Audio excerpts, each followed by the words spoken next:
नमस्कार दोस्तों। राहुल गांधी ने बड़े मार्जिन से नरेंद्र मोदी और अमित शाह जैसे नेताओं को पीछे छोड़ दिया है।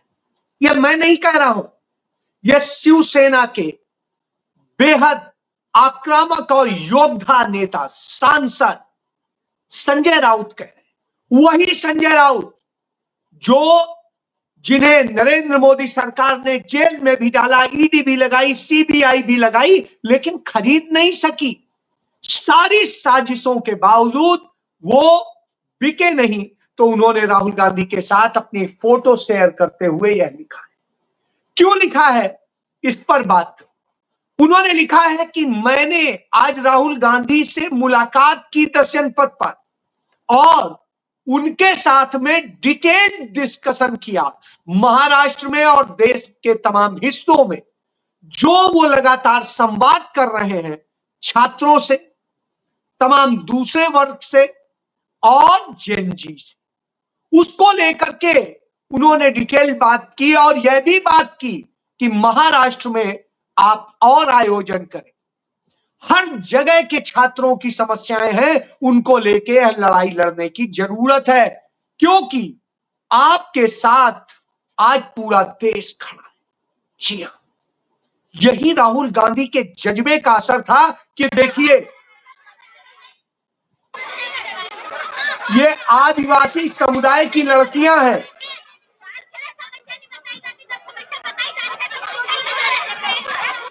आप अपने कंधों पे चीजें कहाँ रखी आपने? हमारे ऊपर रखी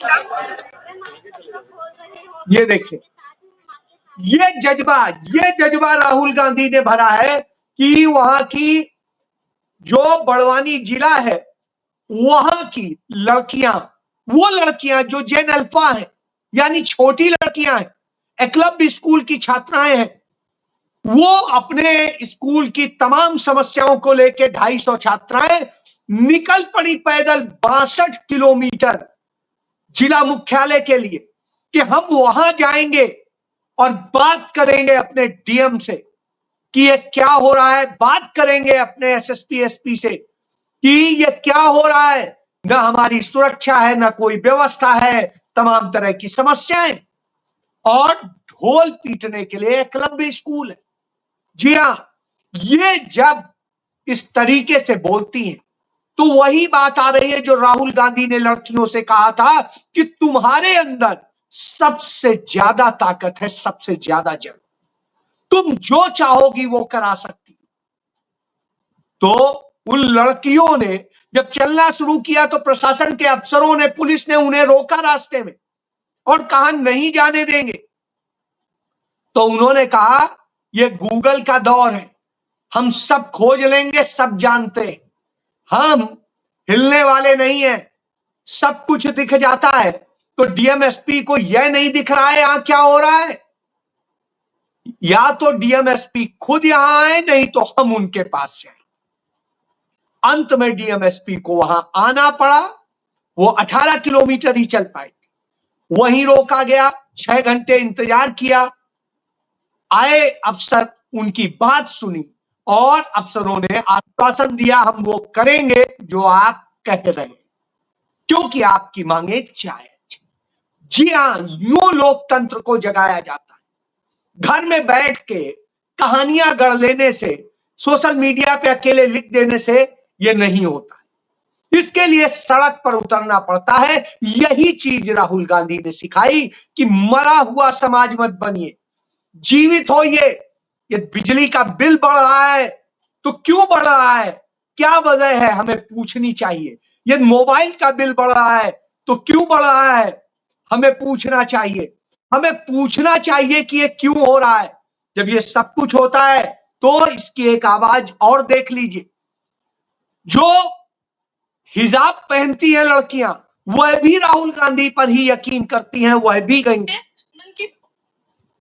तो पुणे में एक बहुत खास और सुंदर तस्वीर देखने को मिल रही है। तमाम चेहरों पर एक बार निगाह डालिए, हालांकि ये तमाम चेहरे ढके हुए हैं, बुरखे में है, लेकिन राहुल गांधी से मुलाकात करने आए हैं, मन की बात रखने आए हैं। जाहिर तौर पर तमाम लड़कियां जो इस वक्त सीधे इनसे बातचीत करते हैं। क्या नाम है आपका? तो अब आप समझ सकते हैं, ऐसे लड़कियां भी पहुंच रही हैं और हालत यह है कि इसी तरीके से यदि बात करें तो आप यूं देखेंगे कि पटना में क्या हो रहा है। पटना में ये देखिए छात्रों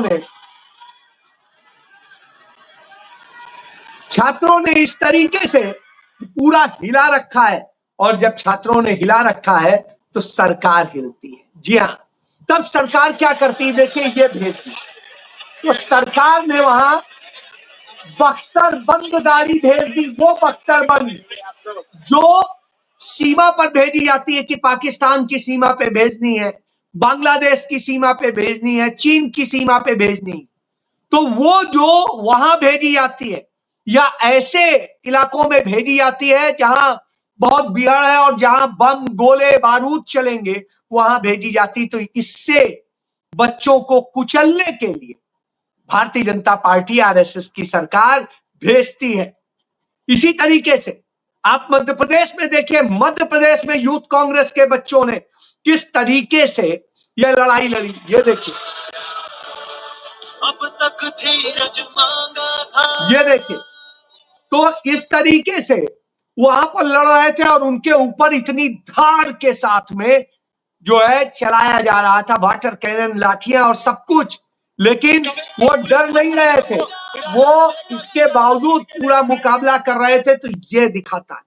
तो आज जब है तो आज दिल्ली में आप देखिए, दिल्ली में भाजपा का दफ्तर घेरने पहुंच गए यूथ कांग्रेस के लोग, और वहां जाके कहने लगे बताओ तुमने AK-47 क्यों चलाई, तुमने इस तरह AK-47 के पुतले लेके, और वह लड़का लेके पहुंचा जिसके गोली लगी हुई है, घायल है, वो पट्टी में पहुंचा था। अब आप सोचिए, और सरकार कितनी हिली हुई थी कि पूरी पुलिस यूं लगी थी, फोर्स यूं लगी थी, लेकिन वो डरे बिना चल रहे थे। यही जज्बा राहुल गांधी ने बात दिया। तो ये एक जगह नहीं हो रहा है, देश भर में जगह जगह यह चीज देखने को मिल रही। जब देखने को मिलता है तो और भी देख लीजिए। नरेंद्र मोदी जहां से सांसद हैं, उस बनारस हिंदू विश्वविद्यालय, वो हिंदुओं की अपने आप में सिरमौर विश्वविद्यालय है, इकलौता हिंदू विश्वविद्यालय। वहां पर क्या होता है और किस तरह के हालात हैं, ये देखिए। विश्वविद्यालय के भीतर भी ये हालत हो गया है, और जब ये हालत हो गई, और यहाँ के सांसद कौन है, नरेंद्र मोदी। वहां के सारे विधायक किसके हैं, बीजेपी के। वहां का पिछले 30-35 साल से मेयर कौन है, बीजेपी का। सब कुछ तो बीजेपी का, इतने सालों से। और ये केंद्रीय विश्वविद्यालय है, ये भी नरेंद्र मोदी के अधीन है।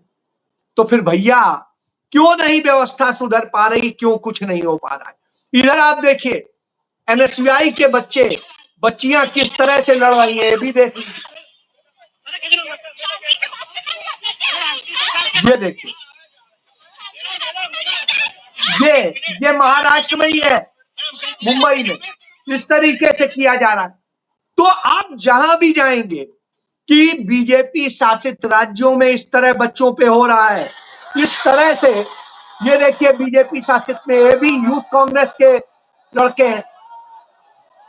तो ये पूरी सब उतर पड़े हैं आज पूरे देश की सड़कों पर, और नरेंद्र मोदी को बताने लगे हैं कि हम तुमसे डरते नहीं, हम तुम्हारी किसी भी इन सारी कहानियों से नहीं डरने वाले हैं, क्योंकि हम गांधी नेहरू को मानते हैं, हमने डरना नहीं सीखा है।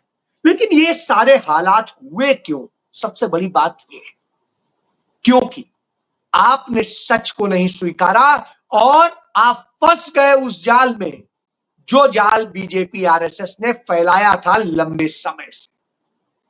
आज देश में हर बिजनेस में, हर जगह एकाधिकार हो चला है, और वही एकाधिकार आपको खत्म करना है। 1991 में इसी एकाधिकार को खत्म किया गया था पूरी तरीके से, और सबके विकास की दृष्टिकोण से काम नया शुरू हुआ। उसके पहले एकाधिकार होने नहीं दिया जाता। तो जो एकाधिकार खत्म करने के लिए नीति लाई गई थी कांग्रेस सरकार में, उसके बाद में पूरी बाजार में हर किसी को पूरी प्रतिस्पर्धा के तहत मौका था कि वो जो करना चाहे अपनी काबिलियत अपनी हिसाब से कर सके। लेकिन नरेंद्र मोदी सरकार आने के बाद 2014 के बाद में भारत में एकाधिकार हर क्षेत्र में बन गया। इसी पे आप देख लीजिए, आज सबसे बड़े 5 घराने हैं जो इस देश की 40% संपत्ति पे हिस्सा रखते हैं।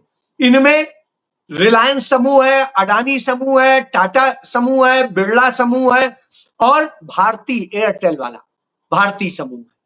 और इस तरीके से इन्होंने ये सब कब्जा किया है।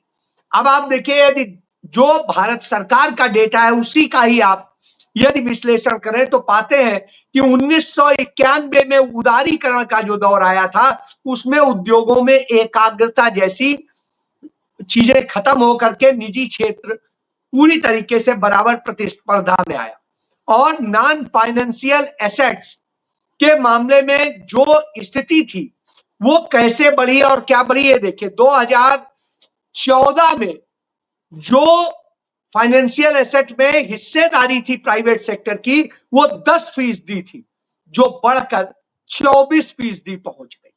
और इसी तरीके से उनकी तमाम चीजें बढ़ी। इसी तरीके से इनके क्षेत्र का विस्तार हुआ। रिलायंस 17% पे था, वो अब 63% पे हो गया। अडानी 5% पे था, वो 38% पे हो गया। और इसी तरीके से उनका प्रॉफिट बढ़ गया। अब आप देखिए, एयर के क्षेत्र में, एविएशन के क्षेत्र में तमाम कंपनियां होती थी। आप जेट का ले लेते थे, आप इंडिगो का ले लेते थे, आप और किसी का एयरलाइंस की टिकट ले लेते थे और कंपटीशन था, इसलिए आपको टिकट सस्ती मिल जाती। लेकिन आज इंडिगो और एयर इंडिया का कब्जा है भारत की सिविल एविएशन में। और ये सब कुछ इनका 92% कब्जा है, 92%। अब आप सोचिए, बाकी कोई को रहने नहीं दिया इन्होंने। सबको सरकार ने कोई न कोई मामले में फंसा करके सबको बाहर कर दिया। टेलीकॉम के क्षेत्र में एयरटेल और जियो ये सबसे बड़े खिलाड़ी बन गए और इसके अलावा बाकी सब खत्म। एयरटेल का जो शेयर है, मतलब परसेंटेज है मार्केट में, वो 47% से अधिक। और इसके बाद में इसी तरीके से जियो का भी काफी बढ़ गया। अब आप इसी तरह पेंट हो, स्टील हो, टायर हो, पैसेंजर व्हीकल्स हो, सीमेंट हो, इन सब में भी बढ़ गया। अडानी का हिस्सा पोर्ट और एयरपोर्ट में सबसे ज्यादा है, या कहें एकाधिकार ही है, कुछ और है ही। और जहां कहीं दूसरा आने की कोशिश करता है उसे सरकार दबा देती, उसके ईडी सीबीआई और सब कुछ भेज देती है। इसलिए वो हर चीज महंगी वहां करते जा रहे हैं। और इससे क्या हुआ है, इससे असमानता बढ़ी। बड़े पैमाने पर पूंजी, टेक्नोलॉजी, डिस्ट्रीब्यूशन नेटवर्क की जो जरूरत पड़ी उसमें ये सब किया गया। और इसके लिए नरेंद्र मोदी सरकार ने कानून पास किया, इंसॉल्वेंसी कोड। और इसके जरिए कंपनियों को दिवालिया करा के इन कंपनियों को बेचा जाता है जो सत्ता की सहयोगी, और उनका एसेट बढ़ता जाता है, बाकी सबका खत्म होता जाता है। नए खिलाड़ियों के लिए आज कोई अवसर नहीं है, काबिल के लिए कोई अवसर नहीं। सारा प्रभुत्व इनका हो गया। इसी को क्रॉनी कैपिटलिज्म कहते हैं। तो अब आप समझिए, इस तरह से नरेंद्र मोदी ने यह किया है। और इसे भारत के अंदर ए इकोनॉमी भी कहा जाता है। ए इकोनॉमी क्यों कहा जाता है? अडानी अंबानी इकोनॉमी। तो अब आप इससे यह भी समझ सकते हैं, इसके कारण भारत सरकार की चाहे बैंकें हो, चाहे एलआईसी हो, चाहे दूसरी और संस्थाएं हो, उनमें भी लगातार प्राइवेट हिस्सेदारी यानी अडानी अंबानी की हिस्सेदारी ही बढ़ रही है और किसी की नहीं बढ़ रही है। और इसी तरीके से ये लोग इंफ्रास्ट्रक्चर्स में, जॉब में, ग्लोबल सब में यही जो कंपटीशन की स्थिति के लिए किया गया था उसमें इन्होंने अब कब्जा कर लिया। और इससे असमानता कितनी बड़ी है यह समझिए कि भारत के टॉप जो 1% लोग हैं उनके पास भारत का आधा संपत्तियां, मतलब आधा भारत सिर्फ 1% लोगों का है और 99% लोगों के पास आधा भारत। और उसमें भी जो 99% के पास में आधा भारत है, उनकी स्थिति बद से बदतर हो चली। आज वो अपने घर का खर्च चलाने के लिए तक उठा रहे हैं पर्सनल लोन, गोल्ड लोन और दूसरे लोन। 4 लाख करोड़ से अधिक का पर्सनल लोन और गोल्ड लोन उठाया गया इस देश में। बच्चों को पढ़ाने के लिए एजुकेशन लोन, और बच्चों को जॉब मिल नहीं रही है, उसके बाद में वो अपने जीवन को खत्म कर लेते हैं। शिक्षा मिल नहीं सही पा रही है, वो जीवन को खत्म कर लेते हैं। और जो अच्छे स्कूल होते थे उन्हें इस सरकार ने बर्बाद कर दिया। इसीलिए ये जेन जी हो, जेन अल्फा हो, ये सब सड़कों पर है। और जब ये सड़कों पे, क्योंकि अब सबने समझ लिया इस देश में कोई सुनने वाला नहीं है। न्यायपालिका से लेकर के विधायिका तक, विधायिका से लेकर कार्यपालिका तक, कार्यपालिका से लेकर संवैधानिक संस्थाओं तक, और उसके बाद में तमाम एजुकेशन इंस्टीट्यूट्स पे, सब पर एकाधिकार हो गया है आरएसएस बीजेपी का।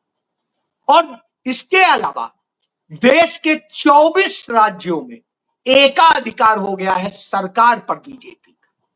तो ऐसी स्थिति में क्या रास्ता बचेगा? ऐसी मामले में सिर्फ एक ही चीज कि अब लड़ना है, लड़ना है और लड़ना है। तो वो लड़ाई कहां लड़ी जाएगी? वो लड़ाई सड़क पर लड़ी जाएगी, क्योंकि न्याय की लड़ाई सड़क पर ही लड़ी जा सकती। यही संदेश तो राहुल गांधी कि तुम योद्धा हो, तुम हारने वाले नहीं, तुम कमजोर नहीं हो, और जब कमजोर नहीं हो तो लड़ने के लिए निकल पड़ो। तो यह संदेश राहुल गांधी देते हैं कि तुम लड़ने के लिए निकल पड़ो।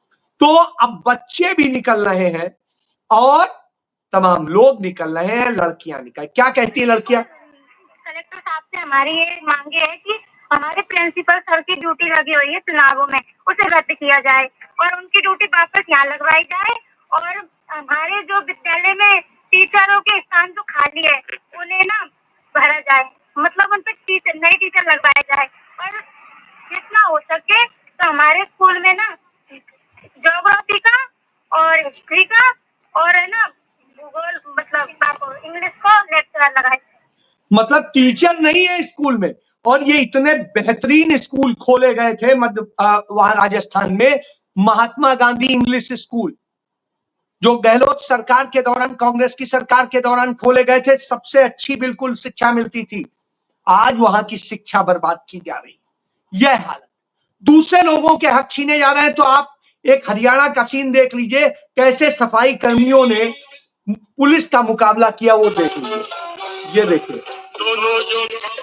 तो अब आप समझिए कि इस तरीके से सफाई कर्मी जवाब दे रहे हैं सड़क पर, और इसी तरीके से सड़क पर ये देखिए स्कूल का जायजा लेने जब पहुंचे लड़के, तो उनको पुलिस के जरिए डराया जा रहा था। उन्होंने कहा हम छोड़ेंगे नहीं, और यूथ कांग्रेस के लड़कों ने वहां पर यह दिखा दिया कि हम न डरने वाले हैं न झुकने वाले।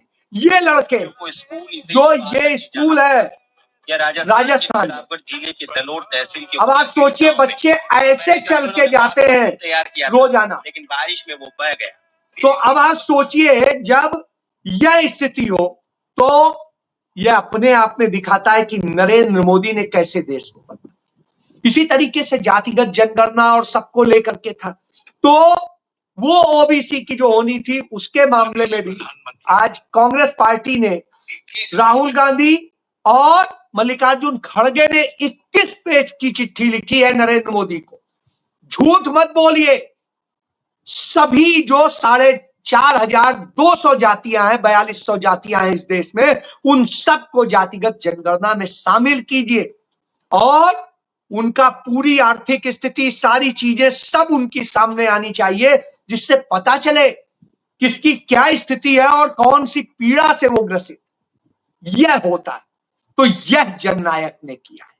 इसीलिए राहुल गांधी से नरेंद्र मोदी, अमित शाह और उनका पूरा बीजेपी आरएसएस डरा हुआ है। राहुल गांधी उनसे बहुत आगे निकल गए। जी जय